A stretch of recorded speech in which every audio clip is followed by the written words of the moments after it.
Hello students, I am Mumtaz, your social studies teacher.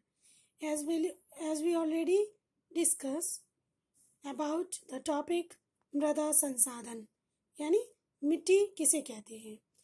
ये बात हम सभी जानते हैं कि मिट्टी जो है एक बहुत महत्वपूर्ण संसाधन है और ये एक प्राकृतिक और नवीनीकरण योग्य संसाधन है। इस पर कृषि की जाती है, खेती की जाती है और यह बहुत ही इम्पोर्टेंट है। इसके निर्माण में लाखों वर्ष लग जाते हैं और यह एक जीवन तंत्र भी है। जीवों को पोषण मिलता है इससे। जो छोटे छोटे जीवाणु होते हैं वो मिट्टी के अंदर रहते हैं, जो इसको मिट्टी को उपजाऊ बनाते हैं। तो इसीलिए मिट्टी जो है हमारे लिए बहुत ज़रूरी है, क्योंकि ये बात हम पढ़ ही भी चुके हैं कि 95% जो हमारी टोटल जनसंख्या है वो सब कृषि पर डिपेंड है। कृषि जो है बिना मिट्टी के नहीं की जा सकती। तो हमने इसके प्रमुख कारक भी पढ़े थे, भू-आकृति, जलवायु, शैल, तापमान, पवन, समय। मिट्टी के प्रकार पढ़े थे, मिट्टी के कितने प्रकार होते हैं। तो मिट्टी के मेनली 6 प्रकार होते हैं। नंबर 1 जलोढ़ मृदा, जिसे हम उपजाऊ मिट्टी कहते हैं, एलुवियल सोइल कहते हैं। काली मृदा जो ब्लैक सोइल होती है और जो लावा से बनती है। फिर होती है लाल और पीली मृदा, लैटराइट मृदा, मरुस्थलीय मृदा और वन मृदा। तो जो मरुस्थलीय मृदा है उसके बारे में हम डिटेल में पढ़ेंगे, क्योंकि ये तो जो चारों हैं, जलोढ़, काली, लाल, लैटराइट, इन चारों के बारे में हम डिटेल में पढ़ चुके हैं। और अब ना इस चैप्टर में जो मरुस्थलीय मृदा है उसके बारे में हम डिटेल में पढ़ेंगे। So now let's start. मरुस्थलीय मृदा। मरुस्थलीय मृदा कौन सी होती है? जो राजस्थानी मृदा होती है, ये लाल और भूरे रंग की होती है, रेतीली होती है, लवणीय होती है, यानी इसमें नमक ज़्यादा होता है। उच्च तापमान के कारण ह्यूमस की मात्रा कम होती है और नमी भी कम होती है।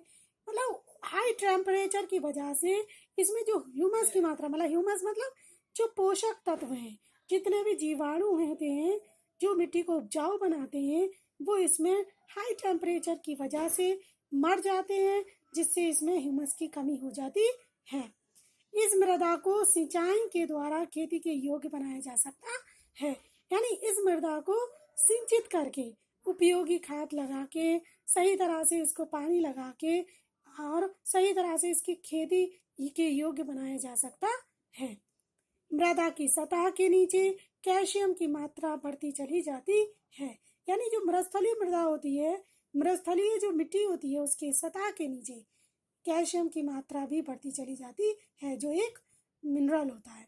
नीचे की परतों में चूने के कंकर की सतह पाई जाती है और नीचे की परतें जो होती हैं उसमें चूने के कंकर की सतह पाई जाती है। इस मृदा को सिंचित करके कृषि योग्य बनाया जा सकता है, यानी इस मिट्टी को सिंचित करके कृषि योग्य बनाया जा सकता है, जैसा कि पश्चिमी राजस्थान में हो रहा है।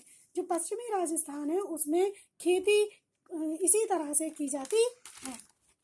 नेक्स्ट टॉपिक वन मृदा।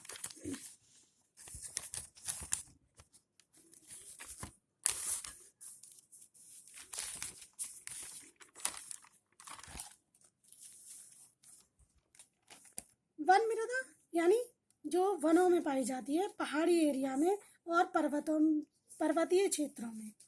इसमें भी ह्यूमस यानी पोषक तत्वों की कमी होती है। ओके, इसमें भी हाई टेम्परेचर की वजह से जो पोषक तत्व होते हैं, जीवाणु होते हैं, वो मर जाते हैं।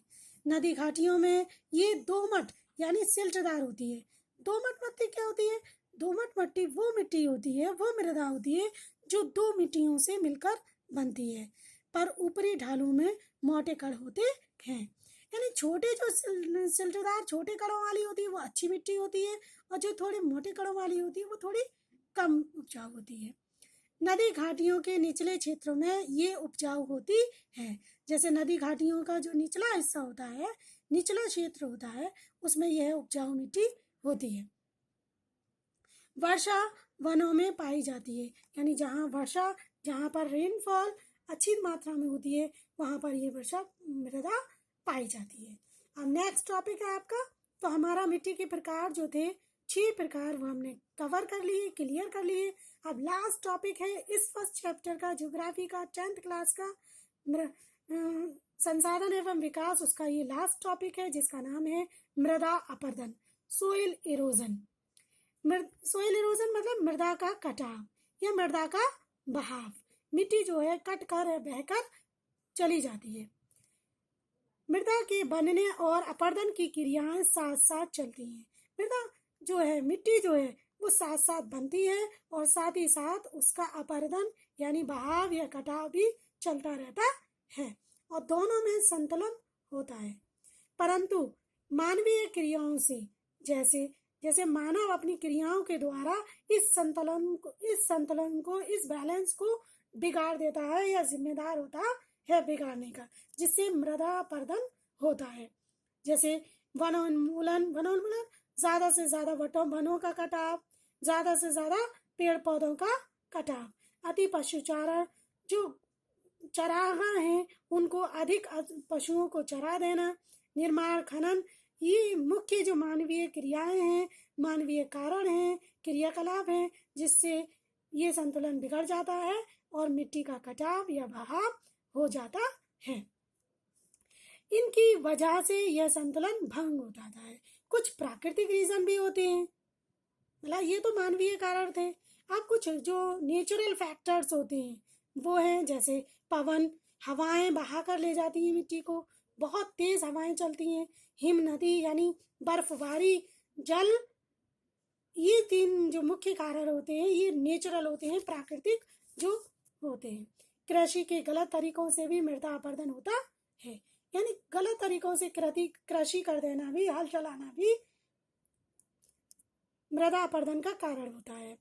कृषि के गलत तरीकों से, गलत ढंग से हल चलाने, जैसे ढालों पर ऊपर से नीचे की ओर, इस तरह से भी हमें मृदा अपरदन के जिम्मेदार होते हैं।